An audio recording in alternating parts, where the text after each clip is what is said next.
están, amigos? Los saluda Elsa Iturriaga desde el canal del Congreso de la República. Enseguida les presentamos los titulares. Parlamentarios iqueños respaldan acercamiento del Congreso a la población.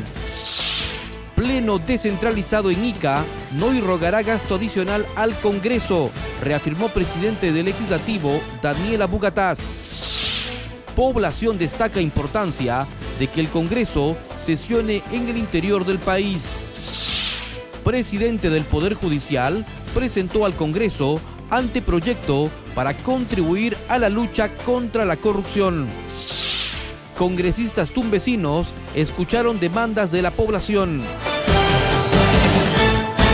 El pleno descentralizado a realizarse el próximo 8 de septiembre en la ciudad de Ica no irrigará gasto adicional al Congreso. Así lo afirmó el presidente del Poder Legislativo, Daniela Bugatás.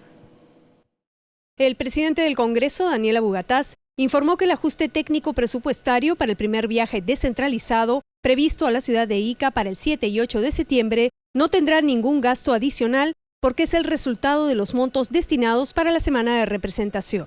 No hay un centavo de gasto adicional a los gastos de representación que se vienen llevando adelante en el Congreso en los últimos 3 años. No se está gastando un centavo adicional. Hasta el momento, las evaluaciones que hemos hecho en Ica hay una gran expectativa, hay una gran alegría de parte del pueblo, de parte de las autoridades. Entonces veremos cuál es el resultado final. El titular del Parlamento ratificó la necesidad de llevar al Congreso para reencontrarse con el pueblo, al tiempo que afirmó que se procede con total transparencia publicando los acuerdos de la mesa directiva. Se van a llegar a hacer audiencias, 43 audiencias públicas con todas las autoridades elegidas y no elegidas, gobernadores, concejales, alcaldes distritales, alcaldes provinciales. Va a haber una presencia real y masiva de todo el Congreso en la región, hasta en el último rincón de la región Ica. Yo creo que eso es más importante cuando nosotros hemos decidido acercar el Congreso al pueblo y poner la política al servicio del pueblo. Es lo que quiero que entiendan. No podemos seguir con una política donde el pueblo está al servicio del político. Y en conferencia de prensa, 4 parlamentarios iqueños expresaron su total respaldo al titular del Parlamento, Daniela Bugatás, para la realización del pleno descentralizado de la próxima semana. Con el objetivo de hacer política al servicio del pueblo, el Congreso de la República realizará su primera sesión plenaria descentralizada en la región de Ica, un pueblo que merece atención inmediata por el abandono en que se encuentran las víctimas del terremoto del 2007. En esa oportunidad, los parlamentarios tendrán contacto directo con la población, para cuyo efecto se desarrollarán audiencias públicas en los 43 distritos de la región a fin de escuchar sus demandas.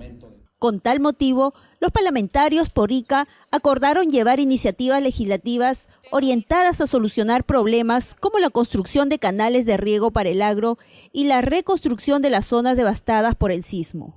Fundamentalmente Ica tiene 2 cosas importantes que realizar. Tiene el problema de un sismo que ocurrió hace 4 años y que destruyó una cantidad de viviendas en la provincia de Pisco, de Chincha y de Ica. Fueron alrededor de 25.000 viviendas y de esa cantidad de viviendas quedan todavía por levantar alrededor de 13.000. Pero además es el caso que Ica como región ha crecido mucho en términos económicos, fundamentalmente debido al crecimiento de la frontera agrícola, debido a la multiplicación de la producción que se ha multiplicado por 7 en los últimos 17 o 18 años. Pero para mantener esa producción y seguir creciendo en ella, necesitamos hacer obras de irrigación iniciales, como son en realidad 5 canales en todo el departamento. Dentro de la programación del 7 y 8 de septiembre se va a inaugurar, previo convenio con el gobierno regional de Ica, una oficina desconcentrada o descentralizada, donde los ciudadanos no tengan la necesidad de desplazarse a Lima para presentar sus requerimientos, que no siempre pasan por iniciativas legislativas. Hay que entender también que la labor del congresista es la de gestión y también el hecho de la fiscalización. Por su parte, el presidente del Gobierno Regional de Lambayeque, Humberto Acuña, y el presidente del Poder Judicial, César San Martín, destacaron el programa descentralizado por ser una forma de acercarse al pueblo. Creo que es importante que Parlamento se descentralice, pero también necesitamos que se practique una verdadera descentralización en el país, ¿no es cierto? Que no sea una descentralización solamente de funciones, sino sea una descentralización de la parte económica. El Estado y sus altos dignatarios deben de asumir como un eje de su gestión la política de descentralización, de desconcentración y de un acercamiento a la ciudadanía y a sus problemas, a sus regiones, a sus departamentos. Esto es básico. En el Poder Judicial lo hacemos desde la presidencia del Poder Judicial, visitando cada corte y reuniéndome en sala plena y en junta de jueces con los jueces del lugar, luego reuniéndome con el presidente regional, con el alcalde provincial y distritales y con los decanos de los colegios de abogados para enterarnos de la realidad del sistema y para dictar las medidas de urgencia y las medidas de corrección, las medidas de apoyo que el caso merece. El Pleno del Congreso no debe estar aislado ni mucho menos alejado de la población que lo eligió. Así lo afirmó el segundo vicepresidente del Parlamento, Yude Simón, al explicar la importancia de la realización de esta reunión plenaria descentralizada. Por primera vez en su historia, el Congreso de la República realizará una sesión plenaria fuera de su acostumbrado hemiciclo de sesiones. Para el segundo vicepresidente del Parlamento Nacional, Yude Simón, la medida permitirá escuchar y conocer in situ la problemática del Perú, de sus provincias y distritos. Es una primera apuesta para ver cómo acercamos el Congreso con el pueblo. Segundo, entender que los congresistas no solamente somos de la región que representamos, sino somos congresistas del país. Tercero, mientras más conozcamos las realidades y más escuchemos al pueblo, nos acercamos ambos. El pueblo que no ve solamente por la televisión o escucha por la radio las noticias malas o alguna vez en alguna noticia buena, sino que conoce de cerca al congresista y le da a conocer sus mortificaciones, sus preocupaciones, sus denuncias, sus ideas. Hay un poblador campesino que le puede decir, oye, ¿por qué no hace una ley que tenga que ver con la agricultura? O que en el caso de Ica, ¿cómo resolvemos el problema del agua? Entonces, esta no es una tarea solamente del Ejecutivo, es una tarea de la clase política que bien podría, recogiendo los sinsabores o las propuestas de la población, podría prever algunas leyes que beneficien al país. Asimismo, precisó que la sesión del Pleno en Ica se desarrolla en el marco del lema «El Congreso con el Pueblo» y consideró que el Parlamento no debe estar aislado y alejado de la población que lo eligió. Definitivamente nunca más un Congreso aislado, nunca más un Congreso que solamente esté en la Plaza Bolívar, sino un Congreso que vaya por todo el país. Y por otro lado, si bien es cierto, la cosa parece costosa, sin embargo lo que podría significar la presencia del Congreso en los viajes que hacen los congresistas en sus respectivas jurisdicciones. Y la población limeña también opinó sobre la sesión plenaria a realizarse la próxima semana en la región sureña de Ica. Que se instale bien el gobierno, que aquí a 2 años pues todos estaríamos de acuerdo. Pero en este momento no estoy de acuerdo. Bueno, me parece bien porque ellos están en el mismo lugar, viendo, ¿no?, in situ los problemas que debe haber y recogiendo de la población lo que la población siente, pues, ¿no?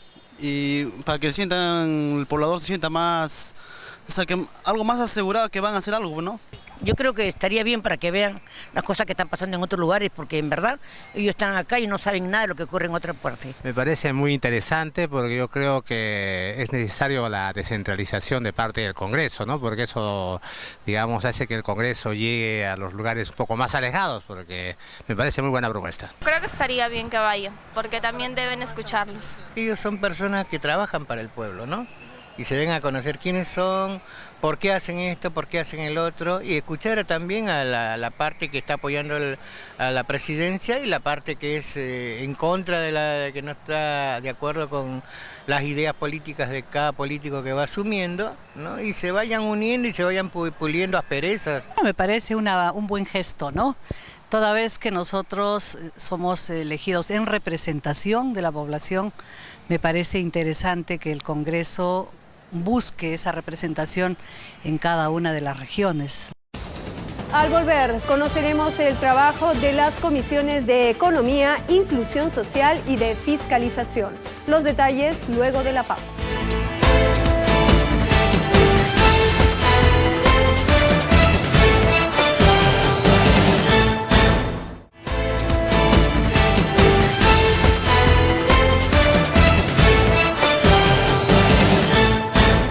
El ministro de Economía, Luis Miguel Castilla, confirmó que el crecimiento del presente año será del orden del 6% y ratificó su compromiso de una agresiva política de inclusión social.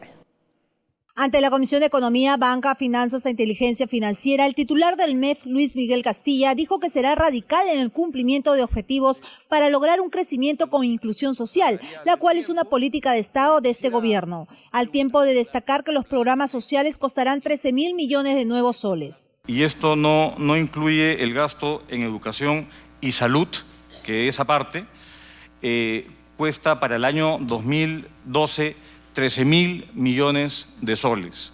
Esto constituye un incremento de 60% con respecto a lo que se gastó el año 2011. El ministro de Economía y Finanzas dijo que en la segunda mitad del año el Producto Bruto Interno crecerá alrededor del 5,5% y el crecimiento del 2011 será mayor al 6%. También explicó el plan de contingencia ante un posible deterioro del entorno internacional, el cual permitirá tomar acciones y la estrategia para cumplir los lineamientos de la administración. El gran desafío constituye en cómo poder tener una base de ingresos fiscales permanentes que puedan soportar y financiar de manera sostenible la mayor apuesta del gobierno por tener programas sociales mucho más agresivos, mucho más comprensivos, reducir brechas y universalizar ciertos servicios que han sido establecidos en el plan de gobierno. Quisiera saber también si se va a cumplir con producir la recaudación de regalías a la minería, que fue ordenada por el Tribunal Fiscal, por el Tribunal Constitucional, como un tema absolutamente válido de recaudar y no amparado en la interpretación que manejo respecto a los contratos de estabilidad tributaria, porque no es un tributo, sino el pago de un derecho. Finalmente, en materia legislativa, el titular del MEF planteó la modificación de la Ley de Garantías Mobiliarias y el Código Tributario, así como la Ley Concursal. De igual manera, propuso la derogación de normas tributarias que vulneran el principio de la irretroactividad. La Comisión de Fiscalización aprobó su primer proyecto de la presente legislatura referido a la defensa de funcionarios y trabajadores de la Contraloría General frente a acciones de control gubernamental. A la reunión asistió el titular de dicho organismo, Fuad Kuri. La Contraloría General de la República entregó a la Comisión de Fiscalización del Congreso, que preside el congresista Martín Belaunde, un expediente de 60 casos investigados por dicho organismo que involucran a más de 10.000 funcionarios en presuntas irregularidades, de los cuales el 23% tendría responsabilidad civil y penal. Fue durante la presentación de Fuad Kuri quien sustentó su plan de trabajo ante el mencionado grupo legislativo, donde reveló que la Contraloría emitió más de 29.000 informes de control practicados a 2.369 entidades públicas en el periodo enero 2009 a julio del 2011. 11.000 actividades, 11.000 informes de control posterior, 17.780 informes sobre control concurrente entre veedurías y declaraciones y fiscalización de declaraciones juradas. Y el control previo, 578 informes. Casi 30.000 informes emitidos en los últimos 30 meses. Hemos hecho auditorías por 19.000 millones de soles, señor presidente. Hemos observado montos por 249 millones de soles y de los cuales, esto es muy importante, se han identificado responsabilidades entre administrativas, civiles o penales, a más de 10.659 funcionarios. Las auditorías comprenden al gobierno nacional, regional y local. Entre ellos mencionó los casos de los programas sociales como Juntos, Vaso de Leche y CIS. En saneamiento, Sedapal, San Bartolo, Programa Agua para Todos. En salud, el cobro por indemnización por parte de funcionarios de confianza. En cuanto al gobierno local, mencionó casos como Comunicore, entre otros. El expresidente se le indemnizó por una suma mayor a la que le correspondía. Fue observado por esta auditoría, la 072. Hemos hecho una auditoría a la remodelación del Colegio Benetton Carvajal, donde encontramos responsabilidades penales por aprobarse en forma irregular el presupuesto adicional de obra. El sismo del 2007, solamente un ejemplo, se hicieron 7 informes de verificaciones de denuncia, 14 informes administrativos, 75 informes de veedurías, una serie de observaciones. Un caso emblemático fue en la Municipalidad Provincial de Pisco. Auditamos la rehabilitación y mejoramiento de la avenida de Fermín Tanguis. Se detectaron pérdidas para el Estado por 2 millones de soles. Posteriormente, la comisión aprobó por unanimidad su primer proyecto de ley referido a la defensa de los funcionarios y trabajadores de la Contraloría General de la República que realizan acciones de control gubernamental. Finalmente, el titular del ente de control exhortó a las autoridades del Poder Ejecutivo y Legislativo a trabajar conjuntamente un plan nacional estratégico y sumar esfuerzos con el fin de lograr resultados eficientes y eficaces en la función de fiscalización. Y sobre el tema, el congresista Teófilo Gamarra propuso que la Contraloría cuente con sedes descentralizadas en el interior del país. La instalación de oficinas descentralizadas de la Contraloría General de la República en diversas zonas del interior del país planteó el congresista de la bancada nacionalista Gana Perú, Teófilo Gamarra, con la finalidad que dicho organismo pueda realizar una minuciosa auditoría a la gestión de los presidentes regionales y a los alcaldes provinciales y distritales, a fin de hacer frente a los actos de corrupción. Se tiene que dar mucha prioridad, digamos, al tema de recursos a la Contraloría, de modo que la Contraloría pueda hacer su trabajo y realizar las investigaciones. Definitivamente, hoy por hoy es un clamor de toda la ciudadanía en todo el Perú, la lucha frontal contra la corrupción. Creo que la ciudadanía ya ha tomado conciencia que vía corrupción nos están robando el dinero que es para todos los peruanos. El parlamentario también saludó los anuncios hechos por el presidente del Consejo de Ministros, Salomón Lerner, en su presentación al Congreso de la República en materia de lucha contra la corrupción.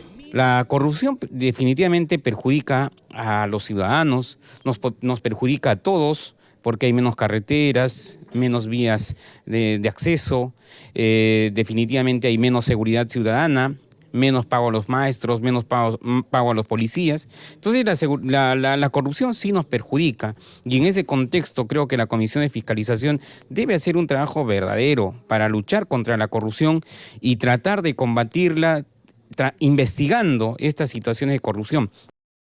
La tercera etapa del proyecto de irrigación Chavimochic será una realidad. Lo confirmó el presidente de la Comisión Agraria, José León Rivera, tras dialogar con el titular del Consejo de Ministros, Salomón Lerner.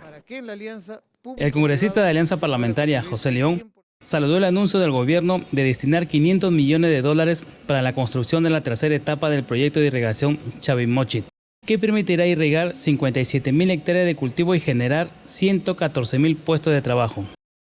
Mire, como este es un proyecto casi de gestión privada, donde la agricultura empresarial está consiguiendo una alta rentabilidad, yo creo que estos 500 millones deben ser parte de un apalancamiento financiero, porque la obra cuesta 1.000. Entonces yo creo que los otros 500 debe venir del sector privado, ¿verdad? Lo que ya dispuso el gobierno debe ser parte de un apalancamiento y convocar al sector privado para que en la alianza público-privado se pueda construir el 100% de la tercera etapa de Chavimochic. José León también propuso incrementar los recursos económicos para el sector agrario, debido a que existe una necesidad de alrededor de 4.000 millones de nuevos soles para financiar las campañas agrícolas, y recordó que Agrobanco solo financia 240 millones de soles al año, lo cual resulta insuficiente. La propuesta es que se duplique. Esto llegaría al 7%, 8% de la necesidad de este crédito. Entonces yo creo que ahí, con mucho sentido propositivo, nosotros estamos haciendo esta sugerencia para que parte de esta captación de recursos vía los impuestos a las sobreganancias venga a financiar el agro, venga a financiar, a potenciar el capital de colocaciones del Agrobanco. El ministro de Justicia, Francisco Eguiguren, se presentó ante la comisión respectiva del Parlamento, en donde informó sobre la estrategia de defensa del Estado peruano ante el Sistema Interamericano de Derechos Humanos. El Estado peruano respetará los fallos que dicten los organismos internacionales respecto a la situación de los derechos humanos en nuestro país, lo afirmó de manera categórica el ministro de Justicia, Francisco Eguiguren. Yo lo he dicho y lo repito aquí. Yo como ministro no voy a defender ni encubrir a criminales ni a violadores de mujeres ni de niños. Al contrario, creo que el Estado, cuando malos funcionarios hayan hecho eso, debe reconocer su responsabilidad, debe reparar a las víctimas y debe procesar inmediatamente a los responsables de estas violaciones. Asimismo, expresó que se propondrá la imprescriptibilidad de la persecución penal para los delitos de corrupción cometidos por altos funcionarios y la inhabilitación perpetua para ejercer función pública. Creemos además que estos funcionarios deben, dentro de su reparación civil, devolver y abonar al Estado lo que el Estado gaste en ellos durante su reclusión penal, que ojalá se incremente, porque son pocos los casos de funcionarios corruptos que terminan en la cárcel. En la Comisión de Justicia también se presentó el doctor José Ávila, director del Programa para Asuntos Penales y Penitenciarios de la Defensoría del Pueblo, quien expuso sobre la importancia del Mecanismo Nacional de Prevención de la Tortura en España. Al volver, conoceremos las actividades del presidente del Congreso, quien se reunió con diversas autoridades. La ampliación luego de la pausa.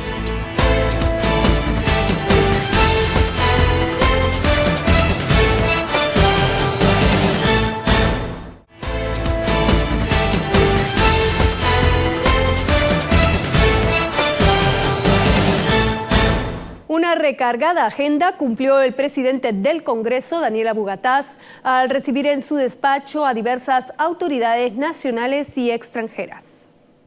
El presidente del Congreso, Daniel Abugataz, recibió el saludo protocolar de varias autoridades, entre ellos del presidente ejecutivo de Salud, Álvaro Vidal, a quien le informó sobre las líneas de trabajo de su sector destinadas a mejorar el trato a los asegurados. El presidente del Congreso, Daniel Abugataz, nos ha manifestado su preocupación de que ninguna persona en el Perú, sea mujer o sea hombre, sea niño, sea adulto o anciano, pueda morir por causas evitables. Es la preocupación del presidente del Congreso de la República y también de nuestro presidente de la República, Ollanta Humala Tazo. Y yo como presidente ejecutivo le digo que el que habla tanto como nuestro gerente general, le hemos manifestado que estamos llanos a colaborar como salud, como Seguro Social, en todas las políticas, tanto del gobierno central como del Congreso de la República, para que ningún ser humano en el Perú fallezca por causas evitables. El titular del Congreso se reunió también con la diputada de Argentina, Julia Perier, con quien intercambió experiencias sobre la función parlamentaria y la forma de fortalecer las relaciones entre las ligas de amistad de ambos parlamentos. Yo le manifestaba al presidente que estamos viviendo un momento histórico importante y fundamental en todos los países de América y que era para nosotros una obligación establecer este contacto, esta relación con los países hermanos en un momento tan fuerte de la política de la región, ¿no? Esto que soñaron nuestros antepasados de la patria grande, de la construcción entre todos, es lo que nos pone a nosotros en un lugar que nos genera una obligación, estar presentes, establecer lazos de amistad, establecer lazos políticos que hagan que nuestros países que están viviendo un momento político fundamental puedan sentirse hermanados cada vez más, ¿no? Daniel Abugataz recibió asimismo la visita del presidente de la región Lambayeque, Humberto Acuña, quien le propuso legislar para avanzar con el proyecto hidroeléctrico y de riego Olmos. Finalmente, el presidente del Parlamento recibió de manos del titular del Poder Judicial, César San Martín, un proyecto de ley sobre la lucha contra la corrupción. Se trata de sencillamente de darle rango de ley y de modernizar este instrumento que sirve para generar políticas, para adecuarlas, para observar la línea de seguimiento, fijar metas, planes y contribuir con el legislativo y con el ejecutivo a generar pautas políticas efectivas de lucha contra la corrupción. Creo que el liderazgo fundamental se encuentra en el Poder Ejecutivo. Las políticas de gobierno se dictan en el Ejecutivo, lo que no significa que sea una línea unilateral. Por eso que es una comisión intersectorial o interinstitucional. porque se va creando, hay una serie de órganos autónomos, hay una serie de ámbitos sociales, pero tiene que haber siempre alguien que reúna características importantes para articular, coordinar y hacer trabajar de consumo a todas las instituciones y a la sociedad en este objetivo contra la corrupción. En el marco de sus funciones de representación, los congresistas de Tumbes, encabezados por el primer vicepresidente Manuel Merino, visitaron el distrito Canoas de Punta Sal, en donde escucharon las demandas de la población. Con la finalidad de elaborar una agenda regional con miras al año 2021, los congresistas de Tumbes escucharon las demandas de los alcaldes y autoridades de la región en una audiencia descentralizada que se realizó en el marco de sus funciones de representación. Tras escuchar a las autoridades, el primer vicepresidente del Congreso recordó que son 59 proyectos de inversión que tienen los gobiernos locales, los cuales suman 45.000 millones de soles en el presupuesto público del año 2012. Además, dijo que existe el compromiso del Ejecutivo en otorgar 86 millones de soles para el proyecto binacional Puyango-Tumbes. ¿Ustedes creen que ha sido casual que pongan 86 millones para el proyecto binacional Puyango-Tumbes y que pongan la margen derecha de que se va a incluir en el presupuesto sin monto? No es casual. Es porque eso hemos pedido nosotros, particularmente quienes hablan en la reunión que hemos tenido en Palacio, hemos puntualizado. También expresó su preocupación por la concesión de 7.500 hectáreas de la reserva de Hualcatales de Plateritos, que afectaría los derechos de las comunidades de los bosques secos de dicha región. Tras expresar que los parlamentarios dejan de lado su color político para aunar esfuerzos por el desarrollo de su región, la congresista María Cordero se comprometió a dar cumplimiento a su labor fiscalizadora. Previamente, los alcaldes tumbesinos no solo coincidieron en demandar la ejecución de obras de electrificación, agua y saneamiento, sino en solicitar la derogación de la resolución de intendencia y contrato de concesión otorgado por el Ministerio de Agricultura, que concesiona las más de 7.000 hectáreas de Hualcatales de Plateritos, que dijeron viola y desconoce los derechos ancestrales de dichas comunidades. A la cita también asistieron los alcaldes de la provincia de Contralmirante Villar y de los distritos de Canoas de Punta Sal, Papayal, Aguas Verdes, La Cruz, Corrales, San Jacinto, San Juan de la Virgen y Pampas de Hospital, entre otros. De igual manera participó el general de la Policía Nacional, Abel Gamarra Malpartida, y pobladores. El segundo vicepresidente del Congreso, Yude Simón, afirmó que el Perú es hoy una nación diferente, en donde se respetan los derechos humanos, una democracia fortalecida y un crecimiento económico con inclusión social. Fue durante la reunión que sostuvo con una delegación de asesores de parlamentarios de los Estados Unidos y del programa del Fondo Mundial de Salud contra la TBC, el VIH-Sida y malaria, y que en nuestro país coordina CARE Perú, que preside Virginia Bafigo. Ante la pregunta de uno de los delegados sobre los conflictos entre la población y las empresas mineras, informó que si bien persisten algunos problemas, el país avanzó significativamente con la aprobación de la ley de la consulta previa. El Perú, si bien es cierto, es un país que camina muy bien y que tiene muchas potencialidades, sin embargo necesita de los hermanos de pueblos, hay que decirlo sin vergüenza, más desarrollados que nosotros y que nos pueden dar también algunos consejos, algunas recomendaciones para cada día avanzar más. El vicepresidente agradeció el apoyo que brinda a nuestro país el programa del Fondo Mundial en mención. A su turno, Steve Robinson, representante del Fondo y de la comitiva norteamericana, expresó su satisfacción de estar en el país y agradeció la oportunidad de conocer el Parlamento tras comprometer a continuar apoyando al Perú para acabar con estas enfermedades. Ha demostrado gran liderazgo en su propia región en la lucha contra tuberculosis y SIDA. Y para la comitiva, que es personal del Congreso estadounidense, ha sido un gran honor el poder visitar el Congreso, un Congreso tan histórico como es el peruano. Esto fue todo por hoy. Si usted desea obtener más información, puede acceder al portal www.congreso.gov.p. Ahora los dejo con los titulares. Parlamentarios iqueños respaldan acercamiento del Congreso a la población. Pleno descentralizado en Ica no irrogará gasto adicional al Congreso, reafirmó presidente del Legislativo, Daniela Bugatás. Población destaca importancia de que el Congreso sesione en el interior del país. Presidente del Poder Judicial presentó al Congreso anteproyecto para contribuir a la lucha contra la corrupción. Congresistas tumbesinos escucharon demandas de la población.